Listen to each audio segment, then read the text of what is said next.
Il y a des gens de bonne volonté. Est-ce que, par exemple, le traitement des patients donc, à l'hôpital de Blida, le traitement des patients algériens par la médecine colonialiste, est-ce qu'elle n'a pas, ces traitements, est-ce qu'ils n'ont pas aidé Frantz Fanon à comprendre justement l'injustice de ce système colonialiste? Et quand il est arrivé en Algérie en 1953, il a pris le poste, enfin, l'opportunité, il a saisi cette opportunité de l'affectation sur Joinville, ex-Joinville, Blida. Oui. Il ne s'attendait pas à voir ce qu'il a vu, en fait.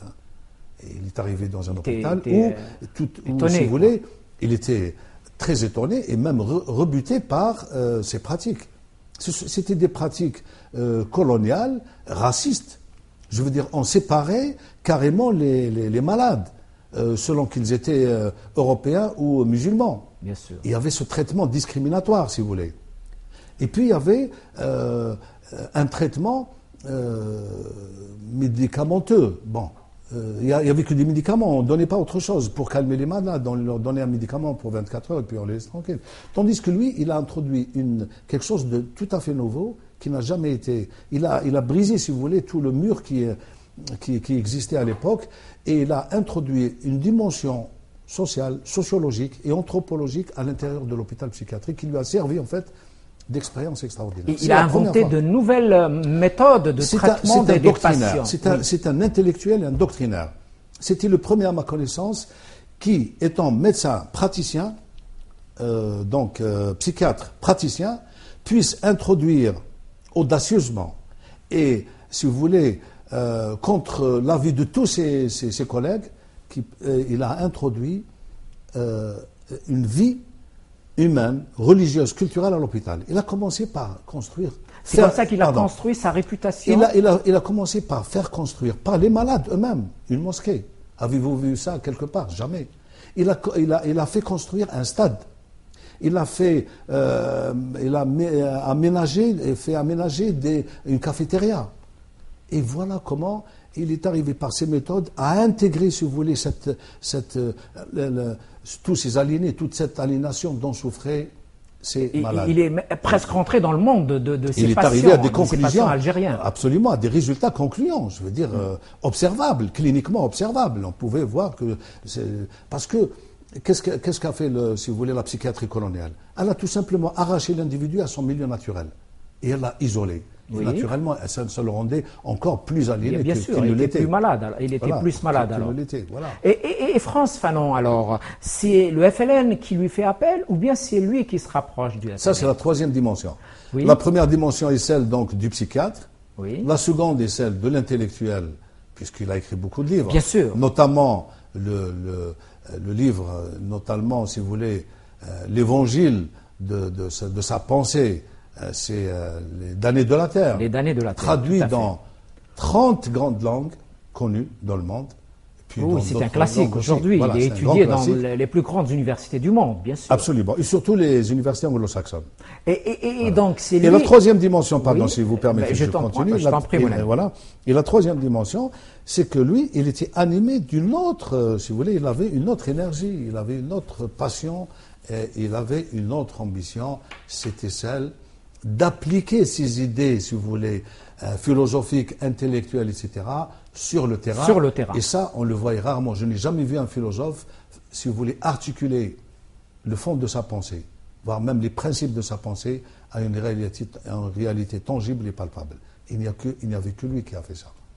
Peut-être un peu. C'est rarissime. Peut-être qu'il y en a d'autres, mais bon, en tout cas, c'est rarissime. Dans une moindre mesure, c'est Guevara. Mais il n'avait pas, si vous voulez, cette stature intellectuelle comme lui.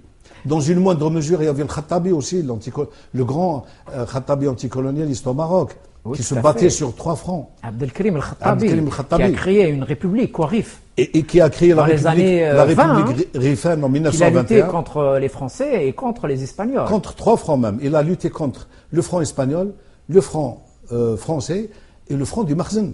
Tout à fait, l'administration locale. Oui, donc, tout à fait. Voyez, c'est vrai, voilà. C'était extraordinaire. Donc, ce grand Fanon a pu justement articuler, si vous voulez, sa réflexion au social, à la société. Et c'est pourquoi il a commencé par trouver un lien avec, à travers des gens comme Abdelkader Chenderli, des grands intellectuels et militants algériens. Et lui ont fait donc voix et il a pu donc intégrer le maquis algérien. Bon, évidemment, il y a tout un parcours. Hein. Moi, bien sûr. J'ai pris, si vous voulez, un raccourci pour vous dire qu'il est allé, qu'il a fait le maquis et qui a donné le meilleur de lui-même. Tout à fait. Il a payé de sa personne. Il est mort jeune, le pauvre. Il est mort aux États-Unis. À 28 ans. Bon, sa mort est un peu suspecte. Hein. C'est vrai. Dans quelle mesure?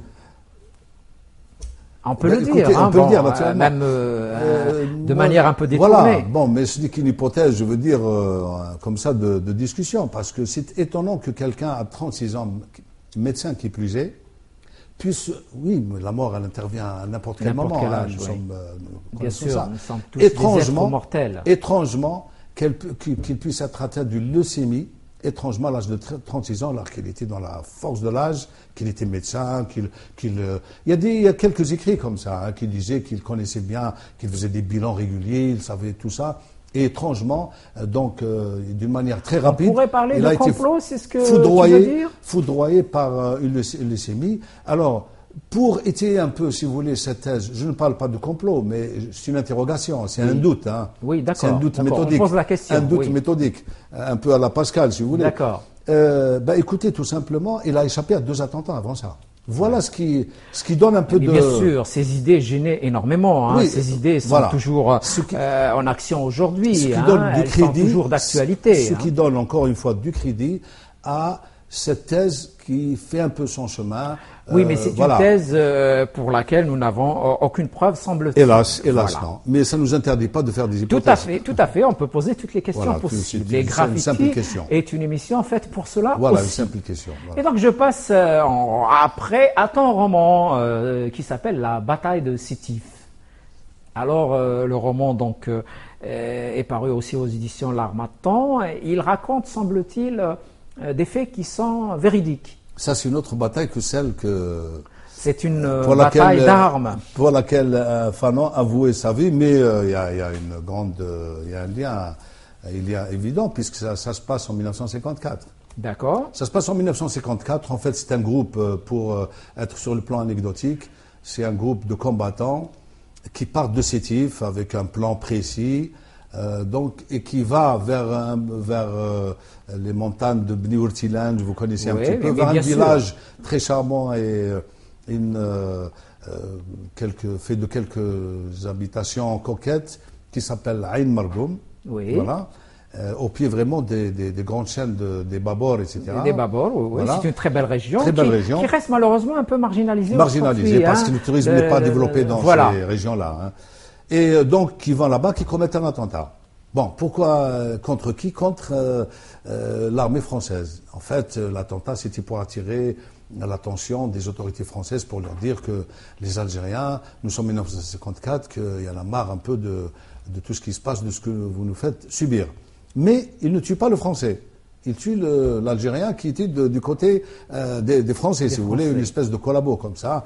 Et puis l'anecdote s'enchaîne un peu sur tout ça. Puis voilà, il y a des descriptions, etc. Ça sur le plan anecdotique, mais c'est un roman plus historique que littéraire. Sétif est un haut lieu de résistance. Depuis très longtemps. Depuis très longtemps. Hein, et donc, sans aller très très loin, puisque nous parlons donc de ces 50 ans de l'indépendance, il y a eu la rivière de sang de 1945. Voilà. 1945, c'est aussi une rupture. l'Algérie a connu beaucoup de C'est peut-être la plus grande rupture. Voilà. C'est peut-être cette rupture qui a généré la guerre de libération nationale. Entre autres.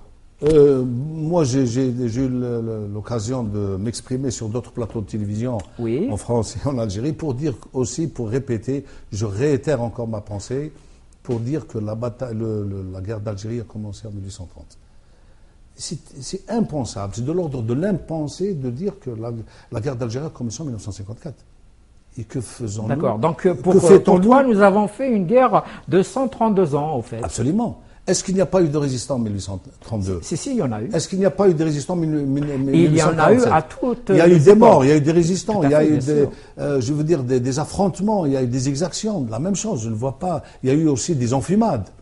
Mais bien sûr, le fameux bien sûr. Saint-Arnaud de triste mémoire. C'était horrible. Voilà, il y a des massacres, etc. On ne peut pas les occulter comme ça et dire que non, 1954.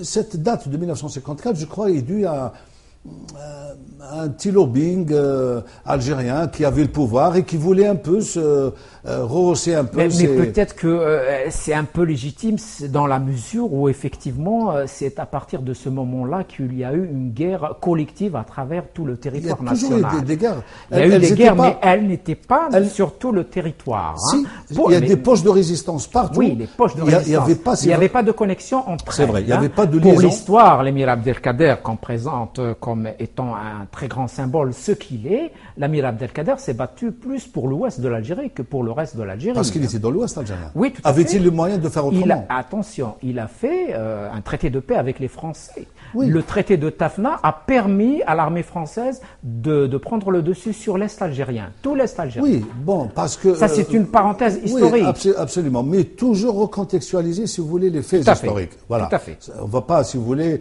faire une... On ne va pas refaire l'histoire. Voilà, refaire l'histoire, faire une analyse, etc.